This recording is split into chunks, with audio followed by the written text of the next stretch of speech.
तिगाड़ा काम बिगाड़ा। 3 बहुओं के रवैये से सासू माँ बहुत परेशान थी।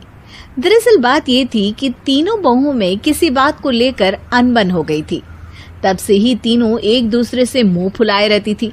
ना कोई सीधे मुंह किसी से बात करती, ना किसी का कहना मानती। पड़ोसी भी इस बात को जानते थे और जाने कैसे कैसे बातें भी करते। इसीलिए सासू माँ ने तीनों बहुओं को तुरंत अपने कमरे में बुलाया। मैं कई दिनों से देख रही हूँ, तुम तीनों अलग अलग सारे काम कर रही हो।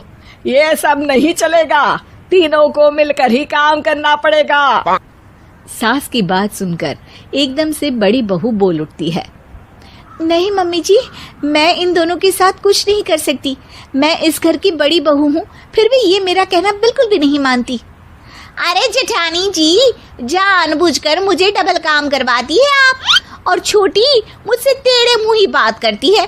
इन दोनों के बीच हमेशा सैंडविच बन जाती है मेरी, और मैं हमेशा आलू की तरह बीच में मसली जाती हूँ। मम्मी जी, इन दोनों को लगता है कि मैं छोटी हूँ तो इनके पैरों तले दब जाऊंगी, लेकिन नहीं, मेरा भी उतना ही अधिकार है जितना इन दोनों का है। बड़ी आई दोनों मेरी चुगली करने के लिए, मुझे क्या कम समझ रखा है। तीनों बहू एक दूसरे से बहस करने लगती है और सास दोबारा ये देखकर टेंशन में आ जाती है और सबसे कहती है, चुप हो जाओ, अब से तुम तीनों सारे काम एक साथ करोगी। आंख बंद करके एक दूसरे की बात सुनोगी। तुम तीनों इस बात को गांठ बांध लो, वरना अगली छुट्टियों में तुम्हारा अपना मायके जाना कैंसिल। सास की बातें सुनकर डर के मारे तीनों हामी भर देती हैं। जी मम्मी जी, मैं समझ गई। हाँ मम्मी जी, जैसा आप कहें। आप जो कहेंगी मैं वही करूंगी।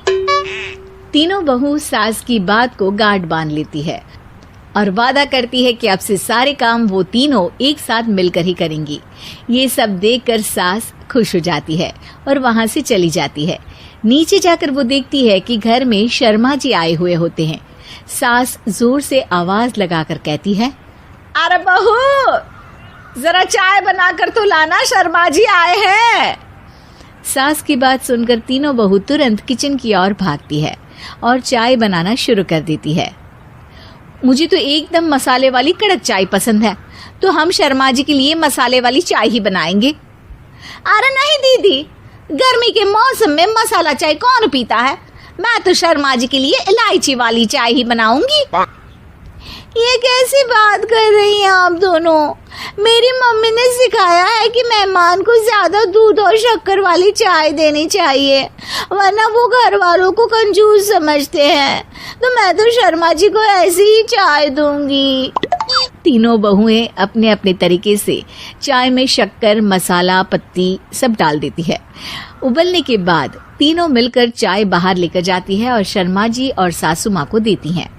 चाय पीने के बाद शर्मा जी सासू माँ को देखकर शर्मा जाते हैं और शर्मिंदा महसूस करते हैं कि आखिर उन्होंने चाय पीने के लिए हामी क्यों भरी। सासू माँ भी चाय पीना शुरू करती है और कहती हैं, अरे बहू, ये कैसी चाय बनाई है? चाय है या मीठे दूध की बासुंदी? हाँ, चाय अच्छी नहीं लगी क्या? कोई बात नहीं, हम पराठा बनाकर लाते हैं। चलो चलो अंदर। हाँ हाँ चलो, हाँ आती हूँ मैं भी। नहीं नहीं, मेरा पेट चाय ने ही चौपट कर दिया, वही काफी है। पराठे से पोपट नहीं करवाना, मैं तो चलता हूँ। शर्मा जी चुपचाप पतली गली से निकल जाते हैं।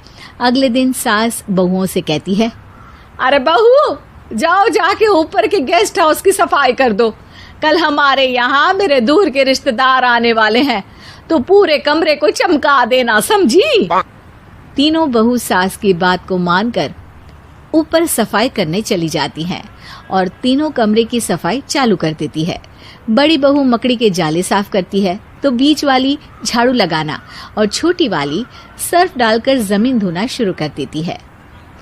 अरे दीदी, जेठानी जी, अभी मैंने पूरी फर्श धोई और आप फिर से धूल नीचे गिरा रही हैं। और मछली जेठानी जी, आप बिना झाड़ू की धूल यहाँ छटक रही हैं।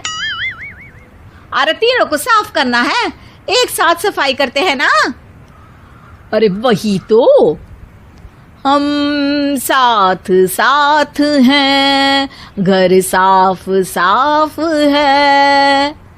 तीनों बहू ऐसे ही काम में उलझ जाती है और 2 घंटे तक एक ही कमरे की सफाई करती रहती है। बहुत देर से अपनी बहुओं को ना देखने के कारण सास ऊपर कमरे में उन्हें देखने जाती है, लेकिन कमरे में घुसते ही वो गीली फर्श पर फिसलने के कारण नीचे गिर जाती है। ओरी मोरी मैया, हड्डी मरोड़ के रख दी। आए मेरी तो कमर ही टूट गई रे। तीनों बहुएं सास को उठाती हैं और बिस्तर पर सुला देती है। अरे मेरे हाथ पैर दर्द कर रहे हैं, दबा दो, आराम मिलेगा। हाँ जी माँ जी। अरे जी माँ जी, जी माँ जी। और तीनों बहुएं एक साथ सास के हाथ को दबाना शुरू कर देती हैं। माँ की तो चीख ही निकल जाती है और नतीजा ये होता है कि सास के बचे हुए शरीर में भी दर्द उठ जाता है। हाय राम, ये क्या कर दिया तुम तीनों ने। अरे मेरी तो किस्मत ही फूटी है कि तुम जैसी बहुएं मुझे मिली। हे भगवान, पूरे शरीर में दर्द बढ़ गया है। अब तो पता नहीं कि चल भी पाऊंगी या नहीं। माफ करो, मुझे गलती हो गई मुझसे कि तुम तीनों को एक साथ काम करने के लिए बोला। सोचा था तीनों मिलके अच्छे से काम करेगी, लेकिन बड़े बुजुर्ग सही कहते थे कि 3 तिगाड़ा काम बिगाड़ा। तुम लोगों ने ये बात ना आज साबित करके दिखा दी। तुम तीनों को तो समझाना यानी मानो भैंस के आगे बीन बजाना है। तुम्हें अकेले अकेले काम करना है ना, तो अब से तुम अकेले ही अपना अपना काम करो। तीनों बहुएं वहां से जाने लगती है। अरे कहाँ जा रही हो? आप ही ने तो कहा कि अपना अपना काम करो, तो मुझे मुल्तानी मिट्टी लगानी है। अरे मुझे भी तो नेल पॉलिश लगानी है, मुझे ना मेहंदी लगानी है। सास अपना सर पीट लेती है और कहती है, अरे मुझे भी लगाना है कुछ। क्या माँ जी? क्या माँ जी? क्या माँ जी?